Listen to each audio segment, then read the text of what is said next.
સલામ એવરોનું છે ફરી તમે જોવો છો મારો મિની વ્લોગ. આપણે આવી ગયા હતા સીધા મુંબઈ એરપોર્ટમાં ને આપણને જવાનું હતું અત્યારે દુબઈ ને. જો આપણે મુંબઈનું એરપોર્ટ છે ને 2026 જ રહેજો ભાઈ ને. પછી તો આપણે મંગાવી લીધી હતી કોફી. ભાઈ प्यारी समझ गई છોકરી મારી સામું દાંત કરતી હતી, મને લાગ્યું એટલો બધો સુંદર वो अलग ही लेवल का बंदा था.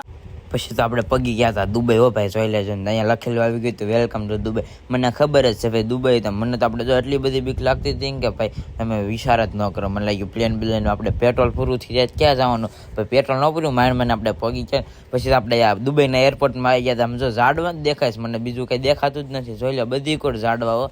અને આમ જો આપણે મુંબઈમાં તો આમ જો એક જગ્યાએ ઝાડવું નહોતું, પાણીની બોટલ જ દેખાતી હતી. પછી તો જો આપણે આવી ગયા હોટલે જવાનું હતા, આપણી સામે ઓલી મોટા મોટી ઉસામુસી બિલ્ડિંગ હોય ને એ જોવા મળી ગયું, બુર્જ ખલીફા. આમ જોઈ લો ભાઈ,